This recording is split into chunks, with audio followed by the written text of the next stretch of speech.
Matthew and Nicholas will never recover from what they did here tonight. Their reputations are destroyed. Oh, Excalibur, you're actually being serious? Let me laugh even harder. You thought their reputations were solid before?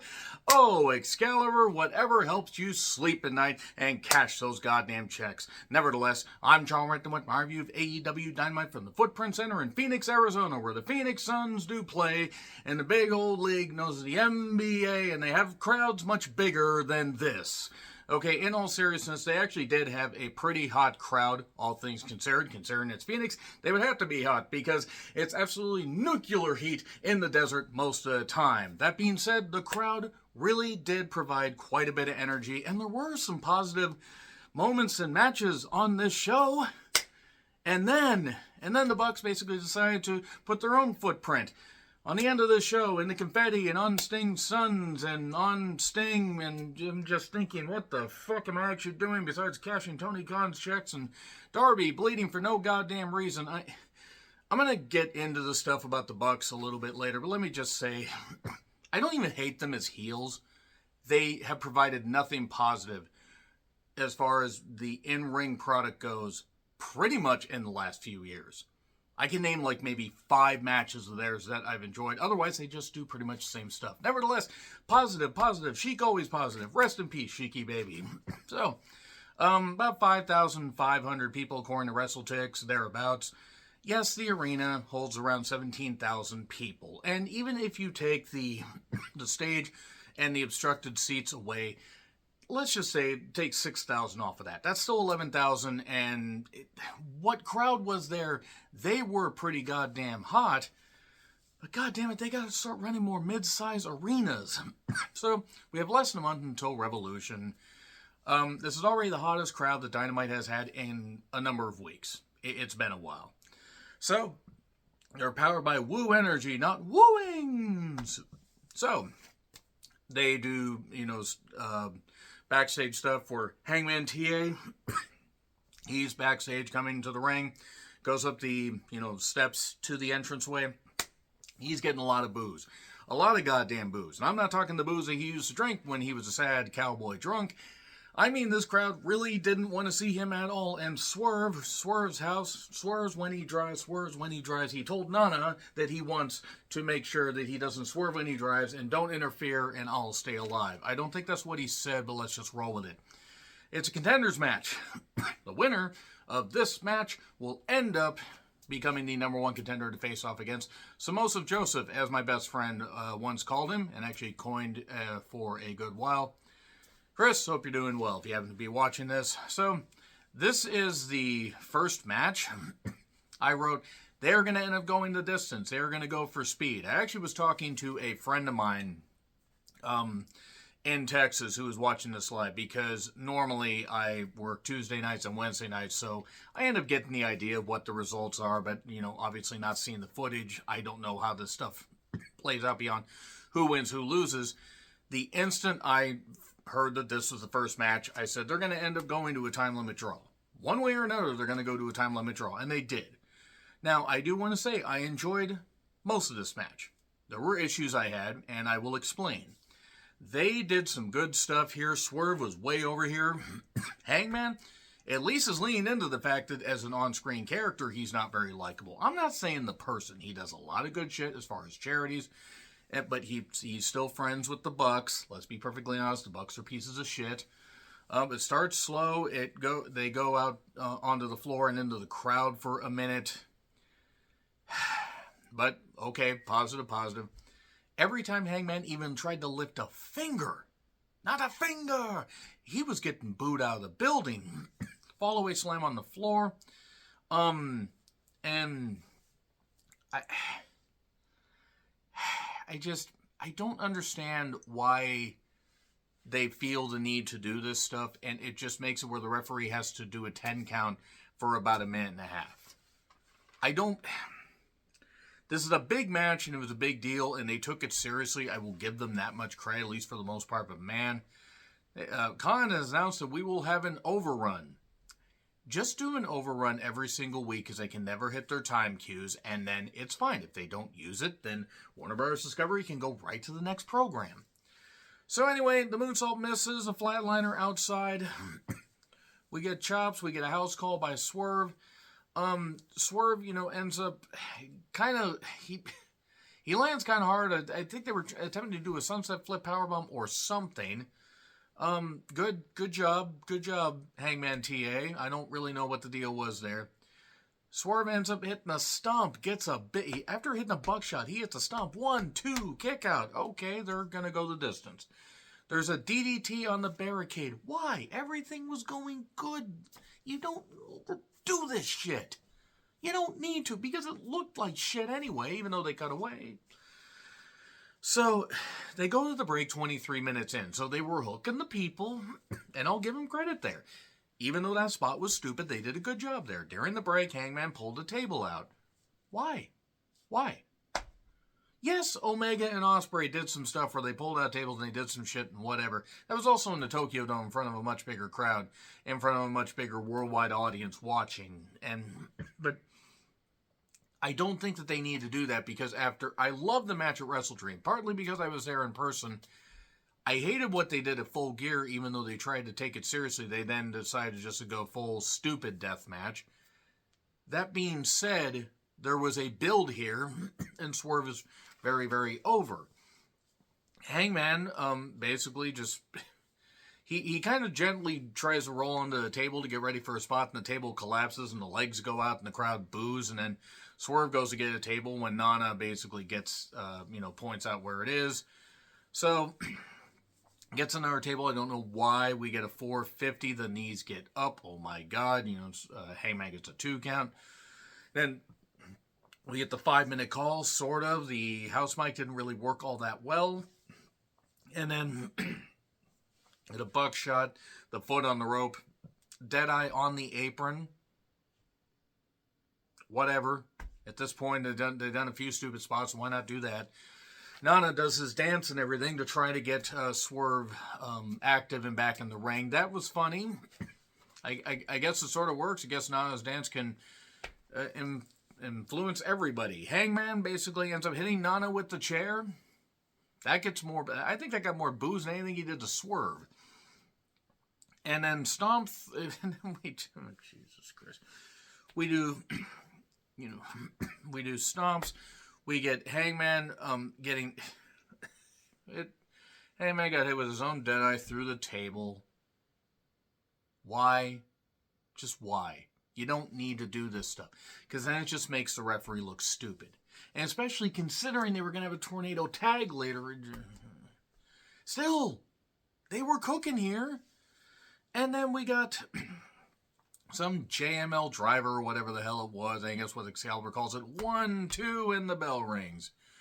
And Swerve basically says 5 more minutes. The crowd's chanting 5 more minutes. And Hangman says, you couldn't beat me. You're not the #1 contender, so you couldn't beat me. Despite the fact that Swerve has beaten him twice. Yeah, it was 2023. The rankings are bullshit, by the way. I just want to say. Khan should not do this shit. Just build good stories. So he's going to have to go with the rankings because he can't do that. But, Hangman is the #1 contender, I guess. And then Shivani says, hey, by the way, since nobody won, it's going to be a 3-way. That's what Tony Khan said. Hangman's all upset, so basically they did a double turn here. To be fair, it's easy to boo Hangman as far as an on-screen persona, but, okay. Issues aside with the table bumps and the stupidity and the DDT attempt on the barricade. Pretty damn good match. Pretty good start. And we were almost 40 minutes into the goddamn show by this point. Joe is upset. Renee looks great, I do want to say. And Joe mentions, I should be facing somebody one-on-one, but the powers that be, dear God, do not bring Vince Russo in. And so far, then we go to Deanna on commentary. She looks great. Tony Storm comes out with Mariah and Luther. For some reason, Luther is still cashing a check. It just, as far as an on-screen character, I don't understand why he's there. So, Red Velvet, AEW Women's Championship Eliminator match. They explain this by if Red Velvet wins, then she can challenge whoever once Revolution is done. The Eliminator idea sort of works in theory, except they've never made it work at all. So, the crowd loved Tony. It was okay. I didn't care much for this. It was fine. At least they put the women on right after that pretty hot, opening match. And Ankle Lock won it. It wasn't bad. I just didn't really care. And then, basically, we get, more black and white stuff. Deanna confronts her, and there you go. I'm looking forward to that match. I think that if they keep the antics sort of to a minimum and focus it mostly on the in-ring work, because Tony can work and Deanna can work, that could be a show-stealing match. Renee is with Rocky and Orange Cassidy and Trent. Something about Orange Cassidy versus Ishii. This is the best you have for Ishii. I may not review Collision this week. I don't know. I don't know if I can stomach watching Ishii try to carry this idiot. I know people like Orange Cassidy. I don't. And I'm not going to. But you can like them all you want. They're going to have a 6-man tag also against members of the Undisputed Kingdom on Rampage. Whenever Warner Bros. Discovery does like the negotiations for a TV deal, Rampage should be on a chopping block. I'm sorry, but it's just to the point where nobody's really watching that show, and it's pointless. Even Collision is kind of bottomed out, even though this past week's Collision was actually pretty good in ring-wise. Anyway, Wild Thing, you make the sun sing, and then you see the CMLL guys near the ring, and coming to the ring, it's the Wild Thing. That's all I have. It's the BCC, it's Claudio, Mox, and Danielson against an unmasked guy I know that Rocky Romero has competed against on New Japan US shows. One masked guy, I think with the last name of Dorado something. Dorada. I don't know enough about CMLL. I'm sorry. I don't mean any disrespect. And the other guy was that Hichiero. The guy that Danielson fought on Collision. It was actually a pretty good match that kind of looks like all the Viano brothers mixed into one. Human Centipede together. You're welcome. I said, how long will it take for this thing to break down? About 5 minutes is how long it took. I know with Lucha, you're not going to get the rules enforced that much, but Jesus goddamn Christ. It worked when it was the cruiserweights. There were also a lot more people watching back then. There was at least enough pacing to it, but god damn it, this thing went through a break. It went at least 15 minutes. At least it felt like it. Why even have a ref is what I noted. And Claudio ended up being a variation of a low blow, almost like I thought he was going to give him an inverted atomic drop, but nope, he got a low blow and then got a roll up on the Viano demolition guy. 1, 2, 3. I don't even have anything personal against any of these guys, but it just started to blend together and I just zoned out. And then the other CMLO guys, I believe Mystico. So yeah, you have Sin Cara there, the former Sin Cara, and 2 other guys. So 2.0 Daniels and Seidel show up. So we're doing an invasion wrong. We are doing an invasion very wrong here. Cut to the Undisputed Kingdom beating up Chuck Taylor. I think a feather could beat up Chuck Taylor at this point. Cole from a wheelchair, by the way, says, get well soon, Chuck. Adam Cole, baby, is probably not going to even be wrestling by the time we get to Wembley. This Undisputed... I have nothing against them as people. I want to see him succeed, but after Wardlow is basically just beaten in the powder and not utilized properly, Cole's hurt. I don't care about this group. I don't. Too many factions I don't give a fuck about.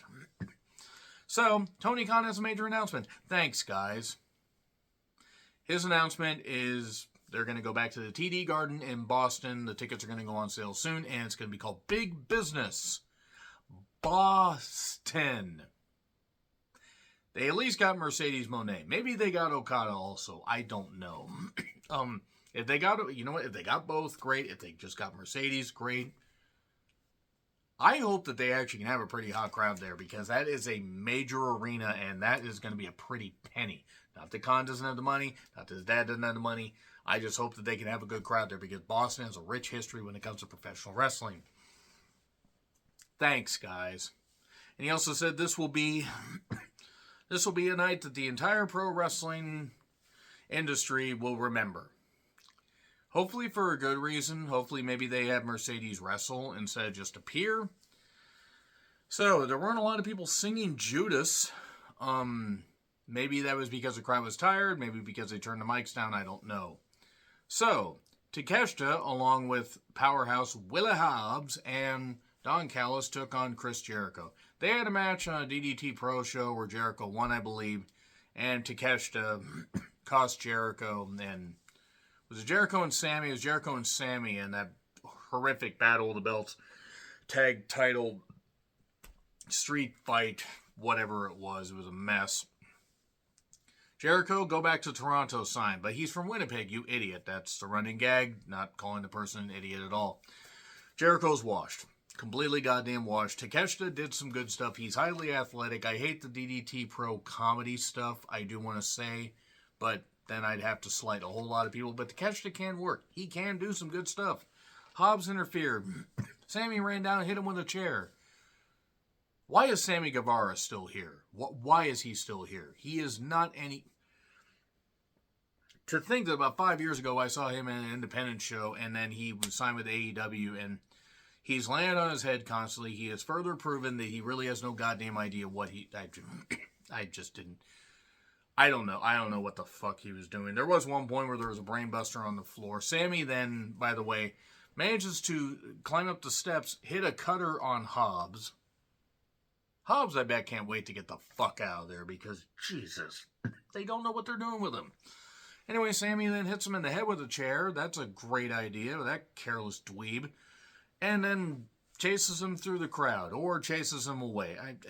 They fought off. Jericho can't move. Can't move at all. Was barely able to hit any decent offense. Takeshita had to do everything. He had to carry this sack of shit. They cannot move at all. There was a code breaker for 2. The spirit is willing, and the body is filled with booze. So there was Blue Thunder Bomb off the top. People say, oh, Jericho hit his head. Well, he doesn't have a brain. People that think his weight don't have a brain, especially his wife. That stupid twat.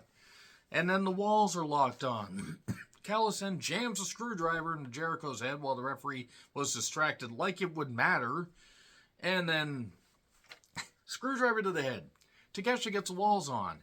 And Jericho somehow still manages to almost get to the goddamn ropes after getting a screwdriver to the goddamn head. And then he manages to get the Lion Tamer variation and Jericho taps.